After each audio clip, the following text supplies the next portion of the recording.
were just ranked. What was that? Or what was that ranking Yeah. for 2021? So 2021 America's Best Real Estate Professionals by Real Trends. Okay. So they have partnered with Tom Ferry, obviously. Oh, cool. Okay. Yeah, so you have to have a certain amount of volume and production and everything to even be nominated. So back in March, I was nominated and I was floored. I was like, oh my God, that's so cool. Yeah, that's I was like, there's awesome. no way I'll ever rank, but I'm just excited that I was nominated. I even made the production requirements to do it. And then lo and behold, last Friday I found out that I actually ranked on the list. And so it is basically they take production, they take some metrics from social media, they have this little algorithm, and they will Okay. rank agents all over the country and small teams and brokerages and everything like that. And it's from what they say, it's the 0.5% to 1.5% of the best professionals based off of these stats and rankings Wow. throughout the entire United States. And so I ranked on that list. And I was like, floored, That's but I very, I had very I had thankful. no doubt. I had no doubt. It That was was gonna happen it for was you. pretty cool. I mean, we've all in this industry, and I think we know like the top agent Hmm. distinction. I've got that, but we all know that's somewhat of a pay to play a little bit. Right. Of course. So this award, it was like had nothing to do with me paying any money. Like it was just actually I earned it. So Yeah, that's it was awesome. really exciting. Hey, you can't beat that. That's awesome. Well, congratulations for Thank that. you. Like I said, I had no doubt in my mind you would get that. You're a beast. You're a beast. You're Thank you. everywhere. But yeah, I mean, so I guess we could dive into how exactly did you get? You have your big team now. You're nominated or ranked as one of the best real estate professionals. How did you start in the industry? Okay, so about 4 years ago, I was a stay-at-home mom. Prior to that, I did 911 dispatch, Okay. and with Oh three wow. little ones, yeah, with three little ones, you can't do 12-hour rotating shifts, especially Mhm. when your spouse, my husband, was doing 12-hour rotating shifts too. So I tried the stay-at-home mom thing, and I was like, I am terrible at this.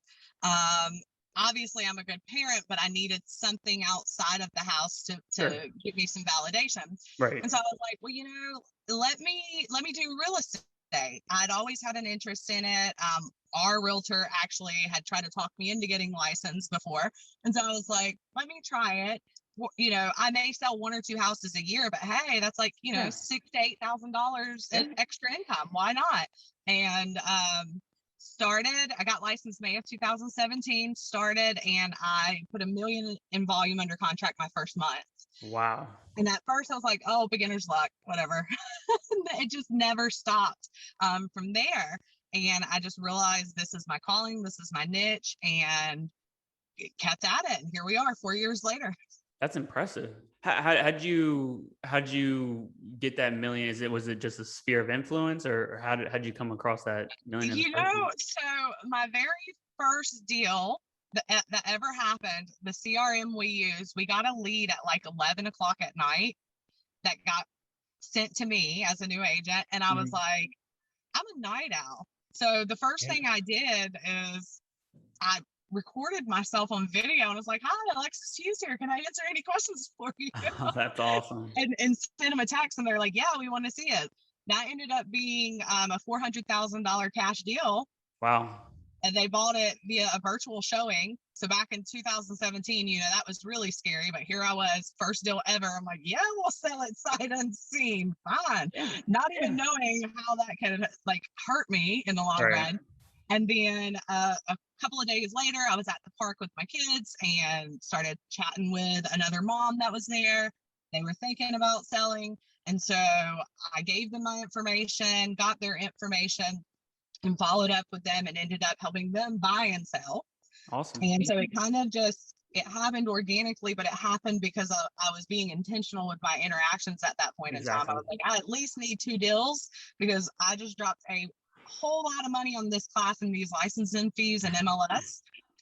All this I did not know was an expense going into real estate. So it was like, I need to at least make sure we break even from all Yep. this.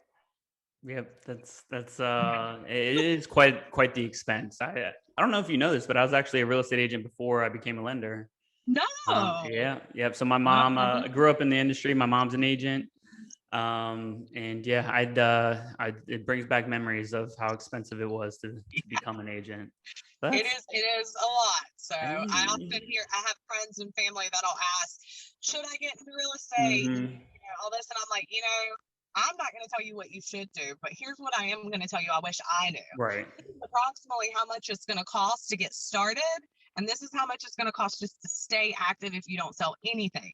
So if Yep. you're going to dabble in it, probably not the best thing. Right, exactly. And I wish I'm gonna have to talk to my mom about that after this call because she didn't warn me about that either. No, you better Um, get her. oh, I will. I promise you, I will. I definitely Mama, will. he's hungry. I'm sorry. And I know we talked about this before we started recording, but and now you're up to so you started your first year, killed it, and you're up to how many agents on your team? So in January of this year, I started my team officially. So I have 8 agents that are Awesome. actually on my team physically here in Charlotte, but I Okay. also lead a group of 36 agents throughout the country. So we have agents in California, Florida, Georgia, North and South Carolina, and New York. Wow, killing it, killing it. That's awesome. What? How Yes. how how big do you want your team to get, or what's You what's know, the goal? the my goal, and this sounds weird, I don't have an actual number in my mind. I believe that I am self-critical enough to know that when I get so big that I can't effectively handle it. So my goal is to take these 36 agents that I have right now and equip them to lead. I Right. want to pass the baton. I want all of them to do bigger, go like higher than I ever could have thought possible. That way, let's say I reach 100 agents and I realize, oh my God, I'm one person, I physically can't handle this. I want to know that I've built this team of leaders Yep. that is helping this boat rise, all Yep. of us at the same time. That I know it's gonna go smoothly and awesome. Yep. So most people, know about eXp. I can bring someone on to eXp, and then one of my agents can bring someone on. Right. My goal is, instead of me physically leading all 36 agents at one time, just me, that I'm equipping, Lindsay to lead the agent she brings on. For me, it's not so much about the number. It's about how I'm helping people grow and Yep. impacting their life. Yep. Yeah. Well, yeah. I have no doubt you're gonna do that. Like I was telling you, I've worked with some of your agents, talked to a few of them, and I mean they're awesome. So have no doubt that you're gonna be able to do that. I think that we're getting there. We're finding our Yeah. footing. Yeah. I conquered the single agent thing, and we're finding our footing in Hmm. in the real estate world as a team. And it's amazing just to watch it happen. So Right. Yeah. No, it's awesome. Yeah, you're doing a good job. I'll tell you that. Cool. Yeah. I mean, so one of the main questions I wanted to ask you was I don't know if you've heard it's a hot market right now. yes, How are you implementing for you or your team? What kind of strategies are you helping specifically for buyers yeah. in this market? Because I mean, as we all know, there's offers are going well above asking price. People are waiving contingencies. I mean, do you set a certain strategy for you and your team to help your buyers win deals or So every single deal, we know this is going to be independent. So there's no one strategy that's going to right, work for every single deal. The number one thing that I tell my agents, and I keep in my mind myself, is I go into it with we're going to win this mentality. I like it. Because I feel like if you put that out into the world, it's going to come into existence. If I go into something, crap, we're never going to get this offer. There's 20 offers. Right. My clients don't have 50,000 to bridge the gap. If I go into it with that mindset, I'm going to do, for lack of a better term, I'm going to do a piss poor job negotiating for my Yep. clients with the other agent on why they should be chosen. So you really have to believe it. And sometimes that's hard. We are doing appraisal contingencies, higher due diligence, higher earnest money. I mean, I've gotten creative before with some of my buyers. We offered a free golden doodle puppy, $1,000 rebate towards move-in. We've offered $1,000 towards college costs, and that's really being perceptive. Sorry, I had a cough a minute. Oh That's yeah. really being perceptive of the house you're viewing. And so if I go into a home and I notice that they have small children, I know that that's important to them. One of the houses Right. we went into, it was a Charlotte firefighter. Okay, cool. Let me sponsor a family day for your station as an agent if you choose our offer. Showing that you appreciate them because they don't get the chance to really be with their Right. family. Thanksgiving's holidays, they're gone. So being creative, that's one strategy. And then really looking at what your contracts say and any little way you can make it better. For instance, a lot of people do not realize for a VA offer, yes, typically sellers pay the termite inspection, Right. right? Hmm. You can do an addendum that says the buyers are going to cover that cost. Smart. Smart. Um, you can, you can say buyers will cover any VA mandated repairs. There, all of that is out there. And Right. so you discuss with your client what their comfort zone is, what they're willing to do. You're upfront with them about the market, but you're also going in with a winning attitude. I love that. Yeah, that's. I mean, that's what I'm big on putting the energy out in the universe, and you're gonna get that same energy back. So I definitely love that. I did want to back up. You said a golden doodle puppy, A and golden doodle puppy. Yep. really did they take that So they offer? have a golden retriever Okay. and they have bred it with a poodle. And so she is due at the end of July, and we're in this multiple offer situation, and they're like, we're thinking of everything under the sun of Right. what we can do. They're conventional. They can only bridge an appraisal gap by 10,000. Right. We did really high due diligence, 13,000. We're like, what else can we do? What else can we do? And they said, do you think they would want a puppy? And I was like, you know what? Let's try it. Yeah, why Why not? not? And ultimately we won that offer, and the buy or the sellers and the seller's agent took a bunch of the things we offered off. And what they said to Really? me is they were like, the willingness to do it Be because you creative. wanted this house so much is why we chose your offer. But please don't do XYZ. That's funny. So So it's all look, about be a being little creative. psycho sometimes. It Yeah, works. yeah. Hey, why not? It's clearly working. So Yep, that's awesome. So I mean, I guess the biggest takeaway is just be creative in your offer and just think outside the box is really exactly. And simple. then I will say, always, always, always try to have a conversation with the listing agent. I know that the listing agents are swamped. They really probably don't want to take phone calls, but at least try. And when you get them on that phone call, build some rapport with them about your client. Right.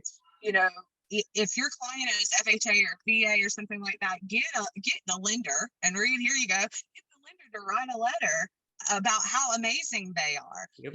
No longer can we write love letters to the sellers because of fair housing. Okay, let the Yep. lender write the love letter. Not a love I letter love about that. how great the house is and what memories you're going to make, but a love letter. This is the best buyer I've ever had. They're well qualified. My Gold company can do standard. XYZ. I love that. Yeah. So that's some of the more creative ideas that I've heard actually. That's hey, but Golden that's doodles why and you're love letters. I like that. That's why you're ranked as one of the top. Thank you. I know I'm hearing a lot of or seeing a lot of buyers waive the home inspection. Would you do you necessarily agree with that or how do No, you I have clients that have suggested waiving the home inspection. And when they do that, number one, I'm getting that in writing. You're not coming back on me right, saying I told you to do that. But I right, really urge them to do it. And the reason why is you can say, look, we're going to do a home inspection for our own knowledge, and waive repair requests. I always suggest waive them barring major structural, mechanical, electrical issues, because you don't want to waive the repair request completely and then the right, house is full of mold. That's right. a material fact. They're fixing that or disclosing if they put it back on the market. So don't keep yourself from being able to negotiate those things. But the small, minute details, absolutely waive those if that's not important to you. But have that conversation with your buyer, because major is subjective. I've had clients that swear up and down the fact that a light bulb doesn't work is a major issue. Yeah. No, Mr. and Mrs. Buyer, I'm going out to that house. I'm going to screw a different one in and show you it does work. But that's where you have to really have the conversations beforehand, but always get an inspection, because how do you know if you want this house and you're okay with what you're buying Yep. if you're not getting that inspection? By not getting it, if anything were to ever come up in the future, that's one thing that's going to come to bite you in the butt as a buyer, is the fact that you waived an inspection. We're Yep. a buyer beware state. Yep. Get the inspection. Waive the Yep. repairs, but get the inspection. Yep. No, I agree. I actually had a friend of mine. His cousin just bought a house up in Virginia, waived the home inspection, didn't even get one for their own knowledge, and moved into the house, closed, and ripped up the carpet. There's black mold everywhere. There's a ton of different things that they need to repair with the house. That obviously, if they knew beforehand, they probably wouldn't have pursued it. So Exactly. yeah, that's crazy that people are doing that. But I mean, we are in a crazy market. Really is. And the Um, way I look at it is it's one thing to make it, to get the house. You get the right. house and then you're excited, but the excitement wears off when you realize that you sold your Exactly. baby brother to get the house. And Exactly. then you get an inspection report, that says the foundation is crumbling. You've got 5 years before it falls off the cliff or something like that. So Right. knowing is always important. Knowing is Yep. always important.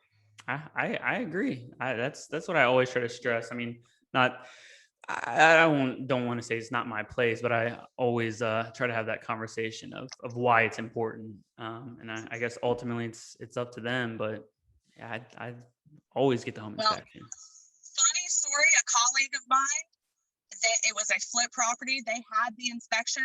They tried to give this inspection to the buyer's agent before the offer. Really? The agent said they didn't want it, which number one is a no-no. Right. That's bad. Right. But then their client comes in, waives an inspection. A week after closing, a bunch of stuff went wrong, like hot water Hmm. heater went out and all this stuff. And they were like, well, we didn't know. You guys misrepresented. No, we did not. We gave you an inspection, told you to get your own. You chose not to. That's your fault. Yeah. Yeah. Gotta love it. You gotta love it when it comes back. Yeah. And you said you get if someone does decide to do that, you get that in writing from them. Yes. It's So, not on you. well, our firm has a professional services and disclosure Okay. that'll they'll initial waived or accepted. So I'll get that done, but I always at least have a text message or an email where I Gotcha. urge them to get it. Not just them waiving it on that form. I want to show that, look, I tried to get them to do this. I didn't push them in any way not to get it, because who's to say they come back and say, well, she told me we didn't need one. Oh no, I'm gonna have proof I told Right. you you did. Yeah. Protect yourself. Absolutely. CYA all the time. Yeah. Yeah. That's what it's all about, right there. That's funny. Well, I know you're very busy today. So I mean that was one of the main questions that I wanted to ask. One of the top agents in the Charlotte area. So I guess to leave off, what are two questions, two-part question? What is the for this specific market right now? What is the number one tip you would give any buyer's agent, and then the number one tip you'd give any buyers coming into the marketplace? Right. So for buyers agents, the number one thing that I think you have to do is educate your clients, right? You can't make decisions for them. A lot of what I hear right now is there's no way I'm advising my client to go 40,000 over asking price because the market will never support that. All right. Okay, what you're doing right now is you're telling me that you're not going to educate your client, and that's part of your fiduciary duty. Right. That's your skill, that's your care, that you're violating your buyer agency agreement at that point. You need to educate them. Mr. and Mrs. Buyer, here's what the comps say. This is what I recommend we do to win the offer, but I need you to understand that that's simply to win, that the value is not going to be there. Okay, Yep. your clients make the decisions. Right. You don't make the decision. You Right. advise of pros and cons. Yep. If you do that, what you will find is that these clients will start to trust you, and that you'll quit hitting tire kickers. If you're upfront with them at first, imagine the person that knows they need closing costs and stuff like that. Right. They hear you tell them this, they're going to trust your judgment, and they're going to be appreciative that you looked out for them and didn't get their hopes up on 20 houses. Exactly. Then for the buyers in the market, prepare. I don't want to push people from buying, obviously, because it is better to buy than rent. Right. But what I'm telling buyers right now when they come in is we are in a competitive market. I'm not saying that you're not going to get a house, but you're going to have to manage your expectations. Number one. Exactly. Number two, you need to be ready to make an offer. We can't go see a house and you have 5 days. You Bingo. educating your buyers on what this market is like before you ever go out is extremely important. And it's an important thing for winning offers, but also for building rapport with that client, earning their respect and earning their trust. And then the last thing I'll say is the relationship with the other agents, not just on one deal, how you carry yourself on social media, if you're catty to other agents, if you're on national boards being frankly a B word. Yeah. Our agents in our market can see that. And Right. so when they see your name on an offer, imagine what they're thinking about you. I know we live in a world where we're not supposed to care about what people think, but you do need to carry yourself as a professional. Absolutely. A lot of offers have been won simply because the agent on the other side respected the agent presenting the offer and knew that that agent was ethical and was going to be easy to work with. So don't forget that in this market as an agent. Yep, absolutely. And it's in the real estate world, it's a small world, and It really is. your So name means a lot. So I've had my controversial moments online, and I've had them come back and bite sure, me. yeah, And you live and you learn.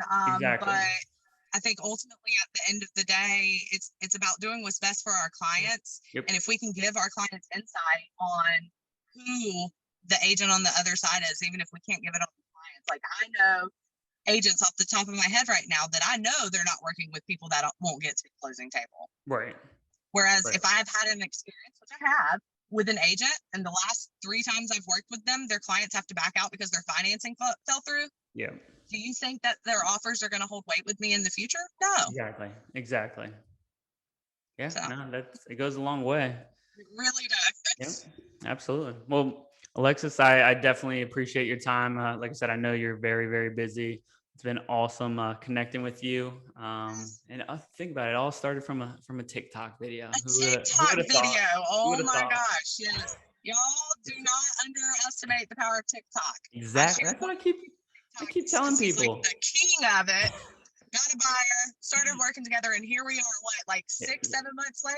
yeah, So, you can't beat that. You no. gotta love TikTok. Awesome. Well, thank you so much for Yeah, inviting me to talk and speak. And, absolutely. any agents out there that are watching this, if you have questions, I don't care what brokerage you're with, if you just want a quick 10-minute coaching call where, we talk about strategies or a specific deal that you have, I'm here to help in any way. I don't care where you're at. I think if we can improve the image of all realtors everywhere, the industry is better for it. So, Yep. Give her a shout. She's the bee's knees. She rocks.